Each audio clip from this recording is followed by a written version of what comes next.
Hi everyone, it's Dr. Ramani. Welcome back to this YouTube channel that takes on all kinds of issues related to difficult relationships, narcissistic people, and narcissistic personalities. Today we're going to talk about a dynamic that often arises in these relationships, and it has to do with a certain form of dissonance. It's this idea that, when we have a lot of investment in something, we want to make it work out. Okay, it's sort of this sort of dissonance around, I've already invested this much, I want to keep in the game. So let's talk a little bit about this, because the way I'm approaching this is it's a dissonance of winning the narcissist over, and then because you worked so hard to win them over, wanting to keep them. So I'm going to put this to you. It's the story of the monkey and the coconut. I'll tell you about that story at the end of this video. So sometimes we hold on to things we fight for, not because they're good for us, but because we worked so hard to get them. I think as the old saying goes, it's good money after bad, though I prefer to think of it as bad money after good. Now, an element of love bombing that often gets overlooked is the hard to get phase of the love bombing. It doesn't always happen, but it can happen quite often. You will see the dashing, attractive, narcissistic person across a room. They may not be available to you. They may not be paying attention, or they may be looking and looking away. Maybe they actually aren't available. They have a partner.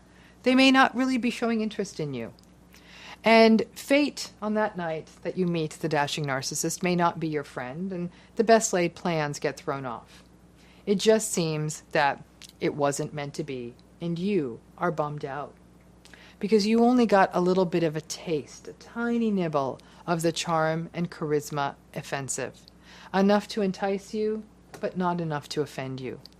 Maybe you even tried to stay in touch with this person, but you kept missing each other due to bad timing, a missed call, a missed message, somebody was out of town. Another pattern that you may have experienced is the approach avoidance pattern, which is so classical in narcissistic relationships. You reach in to the relationship, and that's exactly when you really start reaching in more. They pull back. When you pull back, all of a sudden they become interested and they reach in. All of this, the bad timing, the plans falling through, the approach, the avoidance, the dance. So when the moment comes that the charm and the charisma of the narcissistic person meets good timing, and there's more approach than avoidance, eureka! You think you have found magic. The slipperiness of the narcissistic relationship plays out during all phases of the relationship. The love bombing, the devaluing, the discarding. The narcissistic person pulls away. They gaslight. Or in the early phases of a relationship, you don't get to partake as much, right? They're hard to see, hard to get. It makes the allure of them all the more powerful. We always want what we can't have. And this is one of the dangers of the narcissistic relationship. They play upon the fearful scripts of the one that got away, that so many people have. And that idea, this is the one that got away. If for any reason they come back towards you, you may blindly fight for them. The storytelling of rom-coms and fairy tales and love stories, you know how those all unfold. People almost missing trains, or almost missing planes, or actually missing planes, or Cinderella's shoe, and every other love story that's made all the more profound or hampered by bad timing. It means that when you finally get your turn, your crack at bat with the narcissistic person, and that narcissistic person is back, or they seem like they're more interested, they do their own hoovering. This time, you don't want to lose them. Many people will say that they worked so hard to get the narcissistic partner into their lives, or put so much effort into the relationship. For example, doing it long distance, or they waited so patiently, or the timing felt like a once-in-a-lifetime situation, or the narcissistic partner finally got out of their marriage or whatever long-term relationship they were in or dating relationship they're in, that once they kind of get their prize of the narcissist now with them, that people force the relationships to make them work because they feel like they work so hard to get them. The challenges of getting the narcissistic partner in the first place can really play heavily into the cognitive dissonance. I'm so lucky that it finally came together. You want the love story. You're like, it finally happened. This is my love story. Are you really going to be, grousing over them being late? So when the ickier stuff starts to seep in, the gaslighting and the manipulation and the insults and control or whatever that difficulty looks like, you justify. Of course you justify. You waited so long for this. Are you really going to let them being late or having poor boundaries or being controlling or being rageful or being pathologically jealous or disparaging your work, whatever it is, you justify and rationalize so as to break that dissonance. And it all feels right again. And all of a sudden you're able to think, this is my love story. Really? I have a love story, an epic love story, and I'm not going to complain about a little bit of lateness. My partner's stressed. Rage, they're passionate. And gaslighting, that's this kind of psychobabble. That's nothing that's happening here. You feel as though you're pissing on a fairy tale if after all this time or all the hurdles you went through that you feel like you're grousing over what feel like little logistical details, but they're not so little. These aren't just small logistical details. They are red flags. They are your sense of reality, and it can be easy to get caught up in fighting hard to make it work after how much you did to make it happen. And when you throw in some trauma bonding and legacy issues in there, well, there you go. Needless to say, you are in trouble at that point.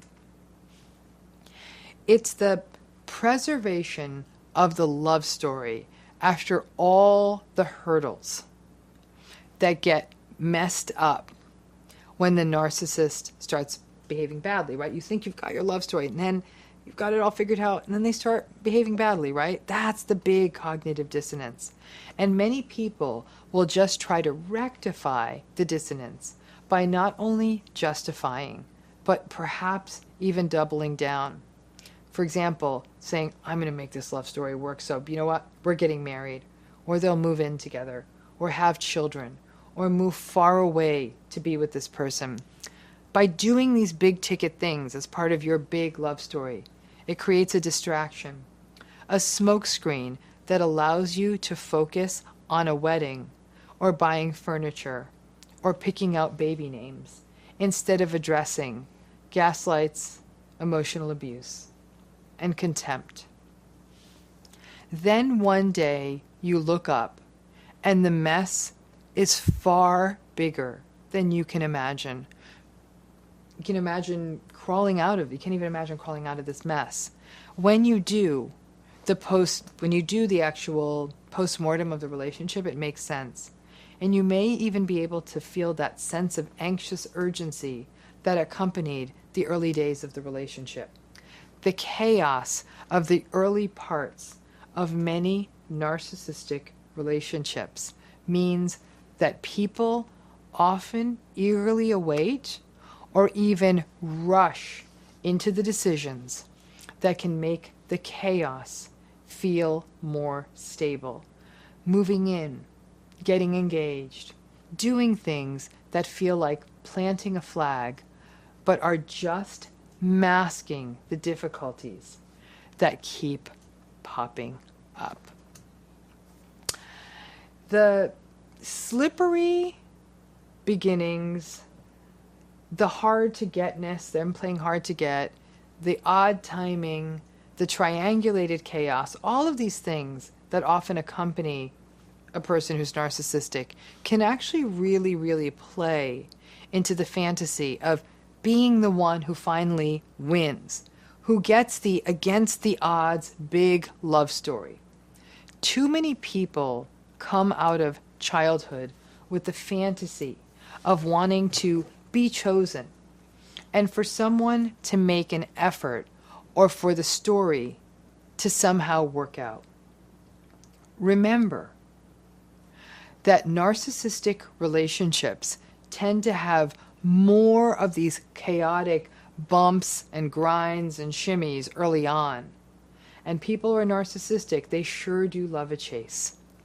Nobody wins in a chase. Let's face it, once the gazelle gets caught, it's checkmate. I suppose one could argue that the lion gets their dinner. Chases are only intriguing while they are happening. But once they're over, it really just sort of settles into contempt and destruction. There is a saying in an Indian language that the language that my family speaks, and basically the way the saying translates into someone being a monkey with a coconut.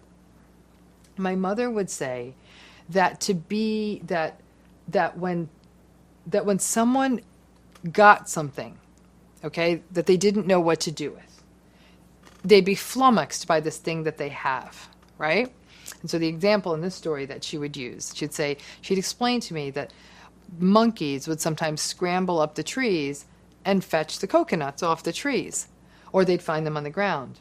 But once the monkey had the coconut, the monkey actually couldn't figure out how to get the coconut out of the husk or crack the shells to get the meat in the water. They suspected that there's something good in there. They weren't clear on how to get it. So maybe that's what anyone is when they first land the narcissistic partner. The proverbial monkey with a coconut. The monkey is lucky, though. The monkey typically learns to give up after a while, once it can't get what it needs from the coconut. After a fair amount of frustration, obviously, trying to get it, but then they know when to quit. And then the monkey will go out looking for more fruitful food sources. Unfortunately, people may not be as clever as those monkeys, and they hang on too long despite all of the frustration, carrying that coconut around for a long time, never being able to extract food from it, and slowly starving to death. So pay attention to that dynamic. When you feel like you've had to work so hard and waited for so much timing, and everything came together, and oh my gosh, they left their partner and I'm with them. When you have all that buy-in, be very, very careful that you don't get blinded or distracted by all of that and not pay attention to the very real red flags that are in front of you and then become that proverbial monkey with a coconut. Thanks again.